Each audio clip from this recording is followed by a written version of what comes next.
The content you're about to enjoy comes from the archives of The Best You. We're devoted to the very best in personal development. With a magazine and resources dedicated to inspiring and changing people's lives, at The Best You, we work with the world's leading writers and trainers on the evolution of the self, and people whose journeys have been affected by their work and words. For more information, go to www.thebestyou.co.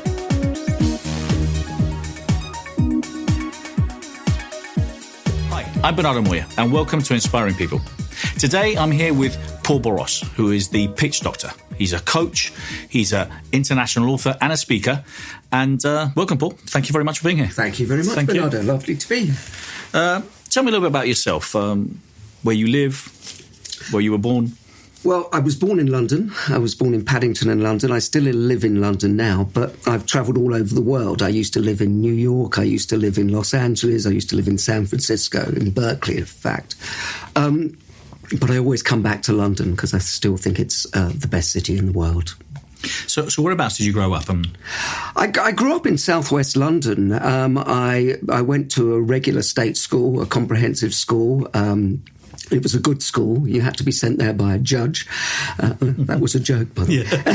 I'll put my hand up when there are jokes. So it was actually a wonderful grounding for everything I learned later, because a comprehensive school was 2,000 boys all shoved together, and you got some of the smartest people you'll ever meet and some of the stupidest there at the same time. And the conflicts were extraordinary. A guy was actually stabbed to death in my third year. So that's the kind of level we're talking about. But what it did is it made me have a natural instinct for people.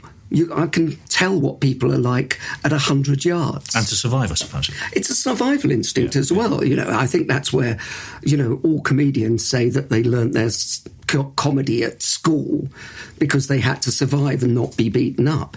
But it kind of works on the level of psychology as well. You get to read people much better if you've come up through that system. So was there anything in particular, any subjects that you stood out at school? Well, I loved English. I loved language, all kinds of language. I was in the debating society. I did all the plays. It was mainly that. I wasn't a scientist. I didn't really grasp science, but I loved every aspect of communication. I did a lot of sport as well. While I was at school, I ran for England, which was my one claim to fame. I was actually only the 6th best in England, and 2 people were ill, so I managed to get in the team.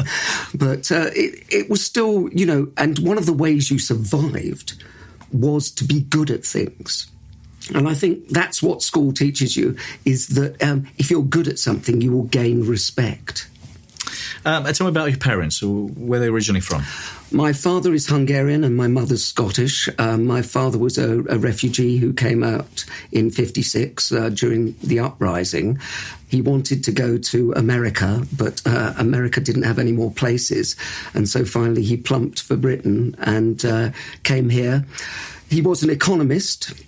But he didn't speak English well enough to get into his profession. So for 2 years he worked as a waiter at the Grosvenor House Hotel and then slowly got himself back into his profession. And my father's a huge inspiration for me because he is the person who always sees the positive spin on everything. He's kind of got that it'll be all right attitude. And you're talking a man who at 17 was thrust into the Second World War and in 1945 was actually entering Berlin with the Russians and then was put in a Russian prisoner of war camp where he said for 8 months they used to take it in turns to pick the lice out of each other's hair. But he tells it like it's a funny story, like it's easy. And I sometimes in lectures tell stories about my father, who has been through all these hardships, but still walks through life and going, I'm lucky. And he says, I'm lucky in the sense that when other people were lined up and shot, he was one of the people who wasn't shot. And I think that's coloured my attitude in the sense that we are lucky. Most people who I deal with and you deal with, even at the lowest levels, are still luckier than 95% of the world's population. Especially now with Remember and Stay and all that being so current, absolutely. Oh, absolutely. Puts things in perspective. And I think life is about getting a good perspective. If you understand that we are pretty lucky. I do a show on Sky called School of Hard Knocks, where we take a group of young unemployed men and turn them into a rugby team. And I do all the psychology with them and get them ready for the communication aspect of getting a job at the end of the series. Now, I go to them, you're lucky. Because, you know, some people don't have the opportunity to even go for a job or even sort of get some training or even eat regularly in the morning. And so it's all about perspective of where you are. And what I say to people is think of what you have. And what we have is so fortunate compared to the majority of the world. Absolutely. So how did you get into TV and media? You finished school, what happened next? I went to live in America. I was studying in America, living in Berkeley, and I'd always wanted to do it. I'd done a lot of stuff when I was at school. I'd wanted to do it, and I came back to England after my time in America doing odd jobs, and I did a little bit of acting over there. I came back and decided that I didn't know many people to get into the business, so I would get my film artist's card. And the Film Artists Association allowed you, if you had their equity card or the equivalent of equity card, to work in television and film, doing extra work. So I spent 2 years of my life being an extra in film and television, and occasionally people would come up to you, directors would say, can you handle a couple of lines? And I started that way. And whilst I was doing the extra work, I met a man called Tony Hawks, and we became good friends. And we formed an act called Morris Minor and the Majors. And we just decided that we were going to be a comedy and music act. And we managed to get work on the alternative club circuit, which became the comedy circuit, working with people like Paul Merton, Julian Clary, and all those kind of people, Joe Brand as well. And then we managed to get a record deal and had hit records as Morris Minor and the Majors, so with a couple of things, all over the world, and travelled all over the world doing that. So it kind of, one thing led into another. And then from that, I formed the Calypso Twins with Ainsley Harriott, who you might know as the chef. Mm-hmm. And the Calypso Twins, we did a lot of clubs here in America, and then ended up having a minor hit record with a song called World Party. Brilliant. Fantastic. How one thing takes to the other. Yeah, but one thing does lead to another. Now, would you say at any time or during that stage, or was it later, was there a turning point in your life where things started moving in kind of the direction you wanted to follow in life? Yes, I think when I was performing, I spent many years performing, and you learn a lot from working with extraordinary performers. And I was lucky enough to be on stage and share bills with people who are huge megastars. And so I learnt a lot, but because I had a little bit of knowledge of psychology, a lot of people in show business used to come to me and say, you know, I've got this problem, can you help me with this? And I would do what I could with the knowledge I had and help them. And then one day, a very famous person came up to me who I know and said, I've completely lost my confidence. He said, I can't go on stage anymore, complete stage fright. And he had a live television show from a theatre next week. And I didn't know what to do. And I felt, oh God, what do I do next? And so I investigated. I rang everybody I knew and I said, who's the best person in the country at something that can change people quickly? And the thing I found was NLP, and a person who was very, very good at NLP. And so I took the person who was famous to the NLP practitioner, whose name was Garner Thompson, actually, and I took him there, and he cured him within one session. And I couldn't believe how quickly he'd done that work. And so I went up to him and I said, I'd love to know more about what you do. And because I worked in television, he said, if you want to know more about it, come and film me doing a 5-day course for doctors. And I sat there and I was astonished at this knowledge that was so much more practical than anything I'd ever learned in psychology before. So I owe a lot to him for teaching me that. It is said that we live in a world our questions create. And it's true. Those that have succeeded in life, those that stand out, those that have made a difference, those that are inventing, those that are exploring, pushing the boundaries of reality are based on those that have asked themselves empowering questions. In my new book, The Question, Find Your True Purpose, I help you find your true purpose, find your legacy. For more information, go to www.thequestion.co. If you're interested in working with me, contributing, speaking at any of our many events, partnering or licensing The Best You, for more information, go to www.thebestyou.co. So, Paul, was this when you came up with the concept, the idea of the pitch doctor?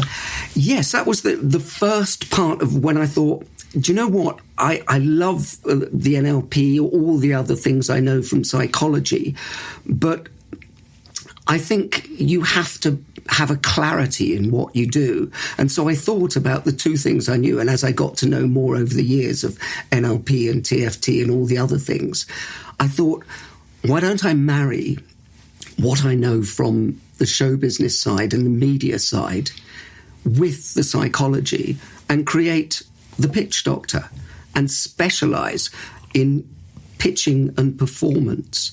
Because the thing that people don't understand is that a lot of performance is what's going on in your head as well.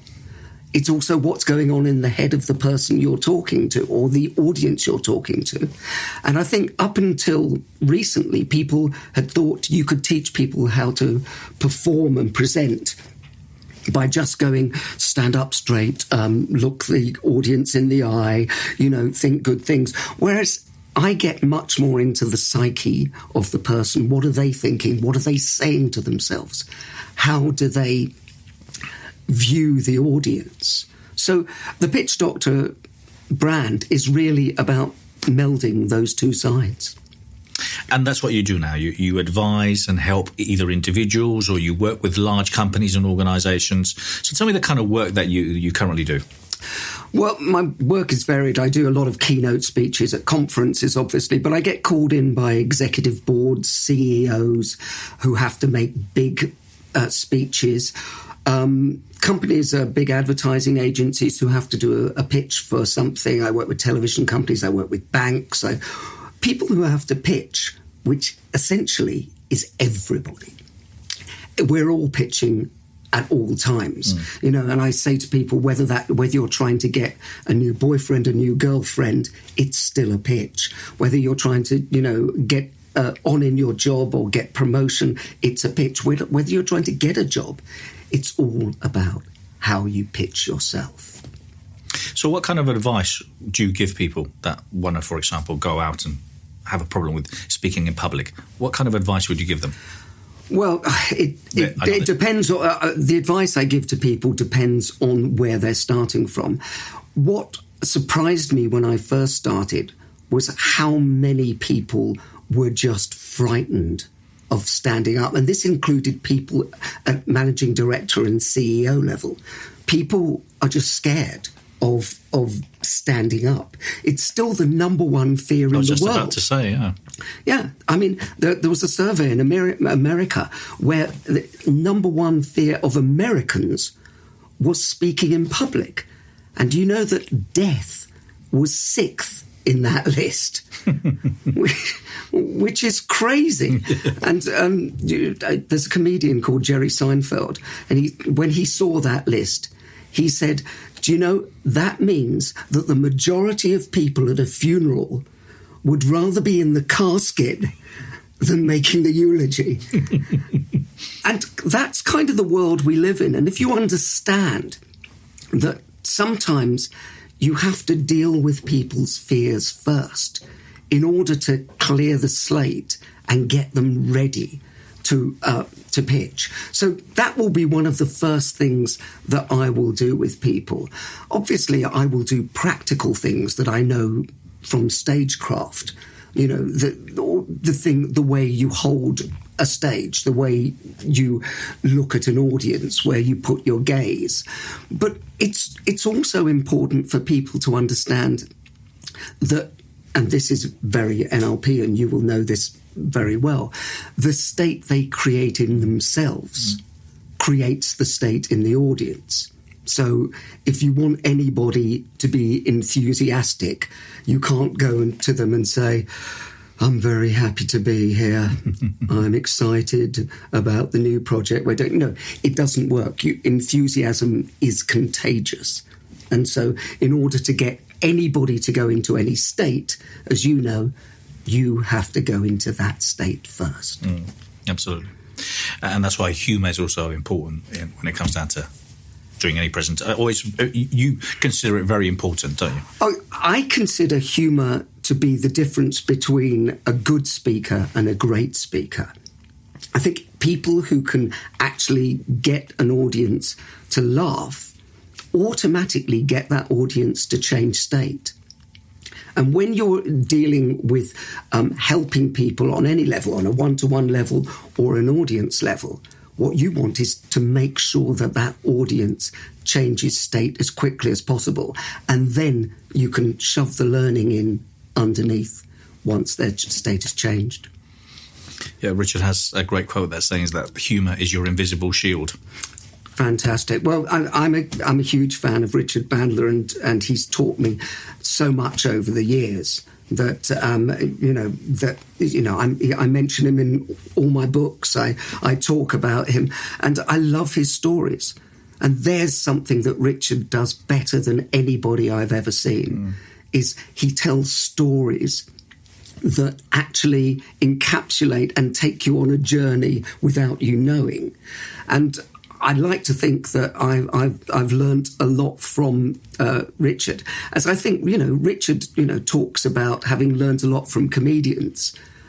I worked with comedians all my life, so I understand that it is the ultimate state change. Thank you, Paul. A few tips for somebody who's actually going out there. I know there's much advice, but somebody's looking for a job, what would your advice be? Well, I think the number one thing that actually changes whether you get the job or you don't get the job is the rapport you get with the person in front of you or the panel in front of you. And I think people do far too much internal work about, I must remember to tell them, I'm getting nervous thinking like them. I must remember to tell them about all my qualifications. I must remember to tell them about this. And they get very internal. In fact, even just speaking like that, I went internal, which meant I started to mess up my language. And that's what happens. The first chapter in my first book was called It's All About Them. And the Pitching Bible is about it's all about them. If you put your attention on the other person, then you get rapport. If your attention is in your own head and you're trying to remember all the things you want to remember, guess what? You're going to lose rapport with the person. So it's putting your attention outwards and making sure that you are developing rapport. Until you've got rapport, it's unlikely that you're going to get a job. That's great advice. Who inspires you now, Paul? Well, lots of people. I get inspiration from all kinds of places. I'm lucky that I have friends that inspire me. Paul Merton's an old friend of mine who's a comedian whose mind is brilliant and works brilliantly. Richard Bandler is a man I really, really admire greatly. I admire you for what you've done with The Best You. Thank you very much. It's absolutely extraordinary because what you're bringing to people is something that wasn't out there. And I think that's why it's being welcomed so much, is because people weren't getting enough positivity in their lives. And to actually have a brand and a magazine and an online presence that is bringing something constructive and something that really does help people to change their lives for the better is a huge thing, and you're to be commended for it. To find out about my latest projects, get a free coaching lesson, or download my book, go to www.bernardo-moya.com. How do you stay focused and motivated? How do I stay focused and motivated? I suppose I'm stay focused because I love what I do, and I'm motivated to change people's lives.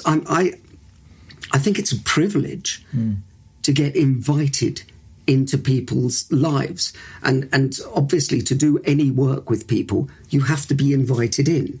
Now, I said I do a show on Sky called School of Hard Knocks, and we take people who are young unemployed men who, a lot of whom have been in prison, have been homeless, have been abused, all kinds of things, who have just lost their path. Now, to us, that's a privilege to be invited in. And to be able to help somebody, I think, gives you much more than it gives them. It's that whole thing about giving people presents. It's actually much nicer to give people and see them appreciate it than it is sometimes to receive it yourself. And that's what motivates me, is that I have some knowledge that I can share with people.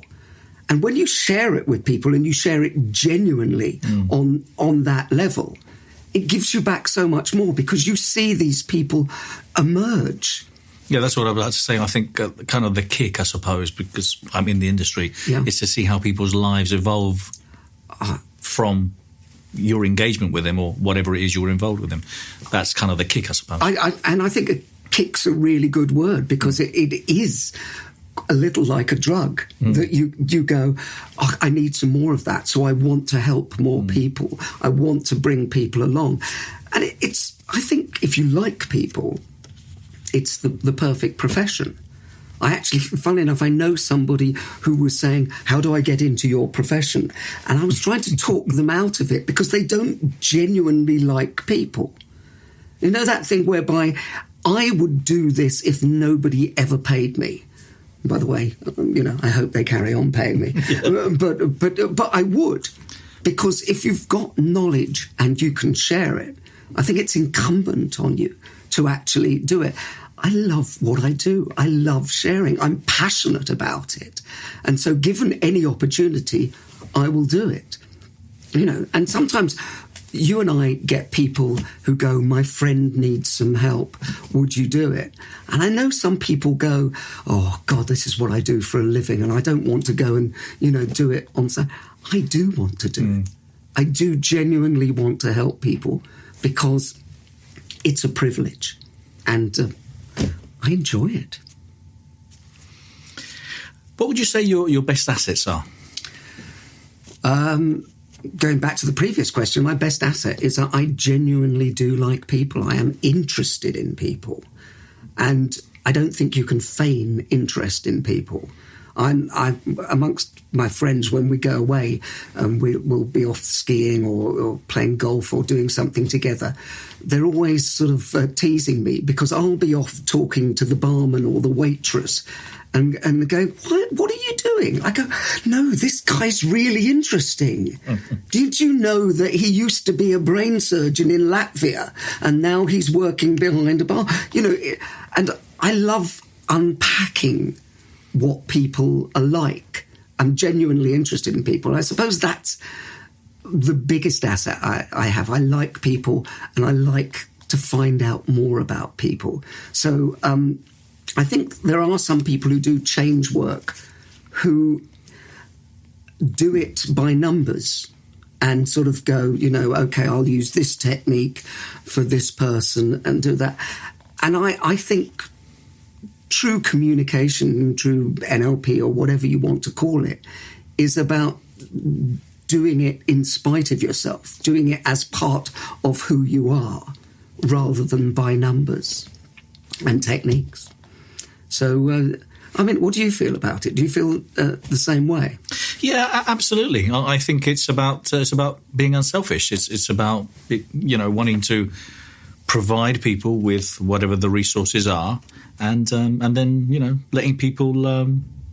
I just personally love being able to provide people with either content or the seminars, and I get a massive kick, as I said before, of seeing how people evolve and change just through that process of that 2-day week or whatever it is. Yeah. But even more important, how I see them evolve over the years, because they carry on doing training with us.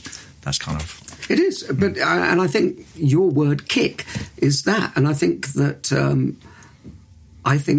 I'm lucky that I keep getting a bigger and bigger kick out of doing it.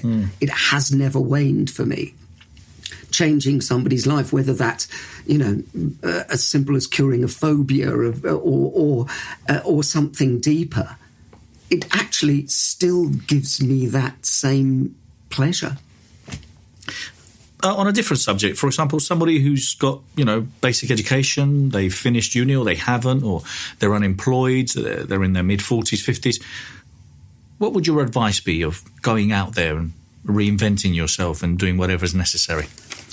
Well, doing whatever's necessary, I think, involves actually understanding what drives you. If you understand what your drivers are, you won't be pushed by other people into things that won't satisfy you. What I find with a lot of people is that they're going, I'll go towards this area because I will earn more money. And if money is your only driver, it's a difficult world, because you might wake up in 10, 20 years' time and go, what did I do with my life? You have to find something that you love. And I know it's cliched, but finding out about yourself before you push yourself out there, I think, is actually very important. What do you like? I mean, do you like, are you an extrovert? Are you an introvert? Do you like getting out there? Do you like meeting people? Because your career can be dictated by that. And if you don't like doing that, then you may have to rethink what your position in the world is. I have a relative who is so highly educated that, they have degrees up the wazoo and PhDs and everything, and they speak 7 languages fluently. 7 languages fluently, and yet find it very hard to communicate in any of those languages. But they wonder why they're not getting big managerial roles. Well, actually, communication doesn't work like that. Communication is about managing to get your message across. So if I had any advice for people who are starting out or going to change career, is learn how to communicate first. Once you know what you want and you know how to communicate, then the world opens up for you. Then you can do it. And I would say, to anybody, to go on courses, especially the courses you deliver, Bernardo, because you only deliver courses with the best people. And Richard Bandler being just one of them, and Paul McKenna. You only deliver quality. Go on these kind of courses, because that's what will change your life. It's not necessarily what you learnt in school, what you learnt at university. It's the communication end that will ultimately change your life. And I say to people in seminars, 85% of all your success in life will be down to the quality of your relationships. Great salespeople, and we're all salespeople, are great relationship experts. That's where I would put my attention. That's great advice. Thank you, Paul. I assume you read a lot, and you obviously understand the importance of education, as you've just been saying about the seminars. What, for example, are you reading now? What are your interests? I'm a little bit sort of dull in my reading interest, because I don't read a lot of fiction. I prefer actually books that will teach me something. And so I will read all kinds of books on psychology. I read the whole gamut. I've obviously read all of Richard Bandler's works about 3 times, because you always get something new coming through. Writers like Owen Fitzpatrick and are very good, and who's done some work with Richard. But my real love, and this is something that I think you and I share, is modelling. And I love reading autobiographies and biographies of people, because I think you get an insight into how people have built their success. And I think if you understand how people build their success, it gives you a great insight and a way that you can model for your own life. I've been very lucky that I've also worked with very successful people. So when you can read about them and learn firsthand about them, it's a great combination to actually work on your own life, but also to teach other people, the ways in which successful people do things. And successful people do think in certain ways. I asked Eddie Izzard, who I known for many years, about what he did in order to become successful. And he read a lot of military history and looked at how great leaders had formed their military campaigns, and then essentially modelled a lot of it to create his own career in a completely different business. So when you read a lot about people and learn a lot about people, I think it naturally affects your life. That's very interesting. That's great. Thank you, Paul. Now, you're obviously a very busy man, and and one of the things that I tend to find with a lot of experts and successful people is that they manage to do so many things. Now, you're a very prolific writer, and you're obviously a very busy man. How do you manage time? Well, actually, funny enough, years ago on BBC television, I did a series called Speed Up, Slow Down, which was about the psychology of time management. So I had to get good at it at that time.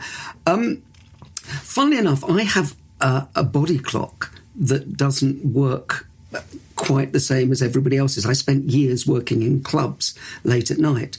So I've tended to write all my books and my articles between 11 o'clock at night and 2 o'clock in the morning. And some people go, well, aren't you really tired? And I go, well, actually, that's a time when the world is really quiet. You're not getting emails coming in. You're not getting phone calls. And I love that silence. Some people like to get up really early and do that. I'm just not an early bird. So I work my life around my own rhythm. And so I think because I like doing what I like doing so much, I think I find more time because I like writing. I like doing television. So I will do multiple things at the same time. My favourite, of course, is speaking live. I think that's the best bit of it to me, is when you can actually take an audience and shift them in a direction. I love that kind of thing. So I will always make time to have my fix, if you like, of live work. My last question to you, Paul. What would you like in many, many years from now? What would you like your legacy to be? My legacy will obviously be my family. Hopefully, my dream would be that one day my son will take over and become the mini pitch doctor. But I'm joking now. I don't want to force him into it. I suppose that you touch people's lives and you change people's lives for the better is a legacy that I would love. When I've finished working with somebody and they come back to me years later and they say, you know that bit of work we did? Well, I managed to get a job as a result of that. And I took my family out of poverty.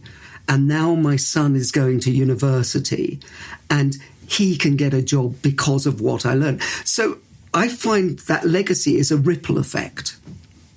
That you help one person and then the ripples keep on going.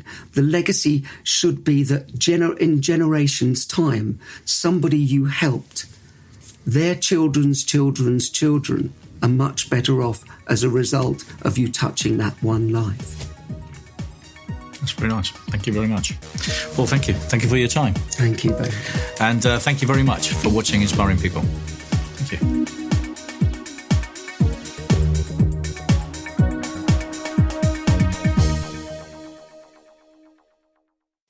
For more information, go to www.thebestyou.co.